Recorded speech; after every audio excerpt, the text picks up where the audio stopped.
Thank you so much for joining us. I'm with Andrew McNair, and this is What Your Money Would Say. I'm Lou Ann Fulmer. So happy to have you along with us as we talk about a lot of things regarding retirement. Right now, we're talking about just probate. So many Americans don't understand the time and the expense of it. So let's get into that, Andrew. What about the costs associated with probate? Tell us more about that, because people aren't aware. Certainly.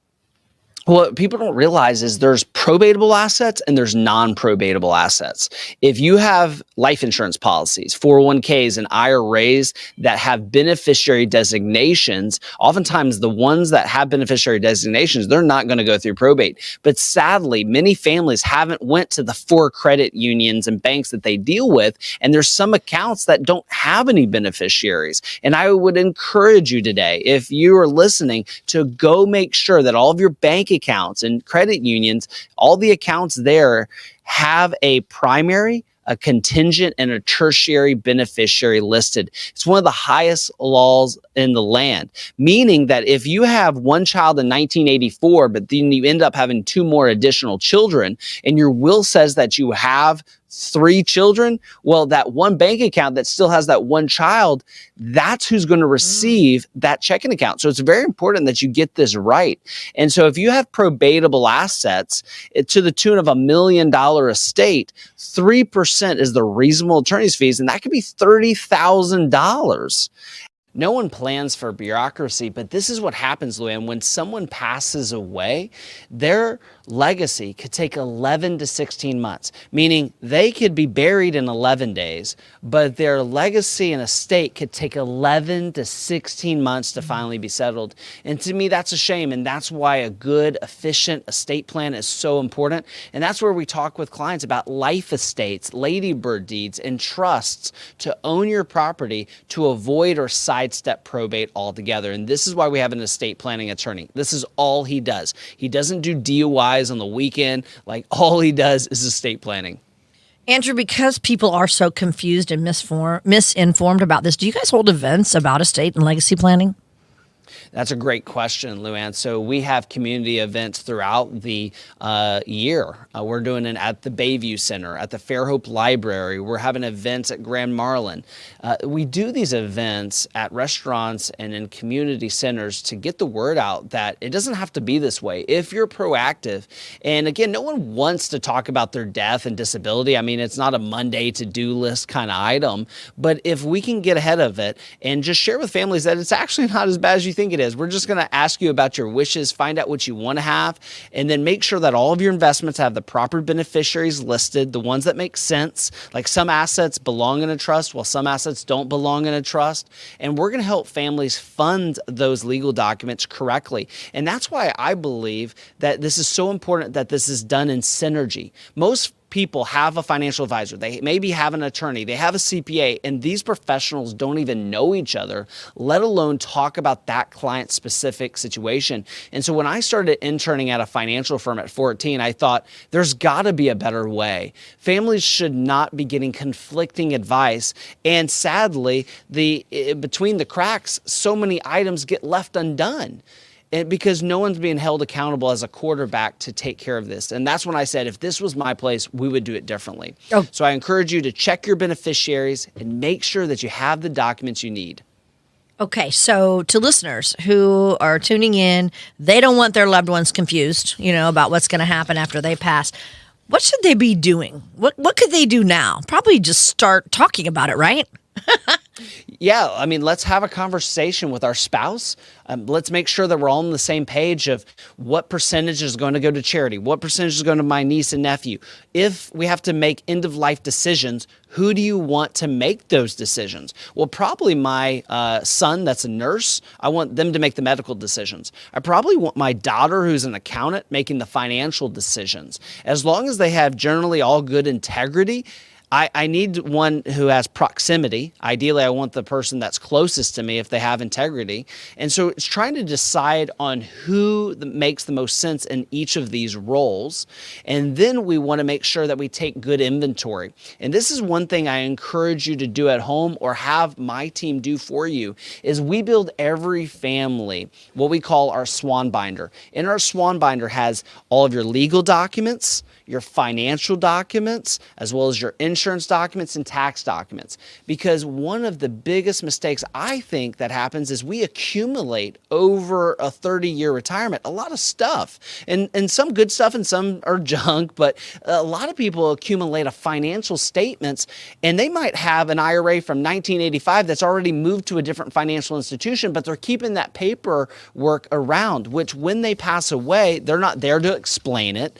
So again, families are calling institutions all over the country saying, does my mom have money here? And it can be done in a better way if we build this swan binder that we keep a copy for all of our clients. You keep the original documents in that binder. When you pass away, you're not going to leave a burden to your loved ones because you did the organization and the steps of paper management for them. All right, we have to take a quick break, but don't go away. 800-848-8768. Still more good information to come from Andrew. We'll be right back with What Your Money Would Say. Hi, thank you so much for joining us today. I'm Lou Ann Fulmer here with my friend Andrew McNair. He is president and CEO at Swan Capital right here on the Gulf Coast. When you plan for retirement, you need to consider all the risks that your money might face, because think about it. If you don't take steps to help preserve your money from all the risks, then your retirement could be at risk. So let's get into that today, Andrew. We've done this before, but it's always a good reminder. What are some of the biggest potential threats to our retirement income? Who would have thought that living a long time would be a bad thing? Well, when it comes to retirement income, it can be longevity. Most families that I meet are underestimating how long they're going to live. I don't know why. This is a human condition, but we all think we're going to die, sometimes even younger than our parents did, when the statistics show that we're supposed to outlive our parents because of increased medications and technologies that have been invented to help us live longer and healthier lives. So longevity is one. Two is having all your eggs in one basket. A lot of people think that they're diversified, and I'm going to talk to you today about some of the income sources that we utilize for clients to add even more retirement income diversification for them.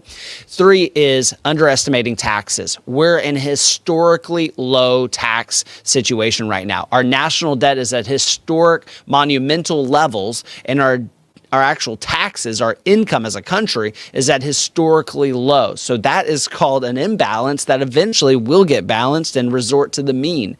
And then it's just simply probably not being prepared, not knowing what your spending plan is, not knowing what your bucket list is, and taking an inventory of your income and making sure that you have a retirement income. It's not enough just having a 401k. It's not enough having a portfolio. You need an income plan for retirement. So you and I have talked on the air all the time about, the biggest fear of Americans is running out of money. That's what they fear. Will my money last? So why? Talk about why so many people are worried about outliving their savings. When we're visualizing our income, oftentimes we can visualize we have income on the left hand and we have expenses on the right hand, and we have this big crevice. Between these two cliffs is your retirement income that you need to bridge the gap. Well, we say, we have investments. That's true. That's kind of like a suspension bridge, and it swings back and forth based on market volatility. And so it's a good reason people are concerned, because they know that their income is going to swing based on the dividends, how the market's doing, how the economy's doing. And this is why we prioritize true diversification of income. When we build our dividend portfolio, for example, Luann, we have preferred share income. We have common share dividend income. We have real estate income. We're going to have bond income. We're going to have CD interest income. We're going to build a dividend portfolio that spits out dividends that are not just reliant upon bonds, but have energy companies, that have utility companies. We also want to have an income plan that takes into consideration things like owner finances, where you actually own the mortgage on someone's house. Again, big fan of private equity and rental income, as well as taking in consideration, does fixed annuity income payments make sense? So all of these different income streams coming together alongside your pension and Social Security are going to make sure that you're not reliant solely upon market volatility. We love the market, but again, when you're relying on market income-based products, you're just relying on what the economy that's outside your control is doing. Again, remember the market is made up of not only facts, but it's made up of human emotion. And that can change with, sadly, a stock market correction. It can change when a plane flies into a building. Things can change in a moment's notice, and we call those black swan events at Swan Capital. Yeah, very good.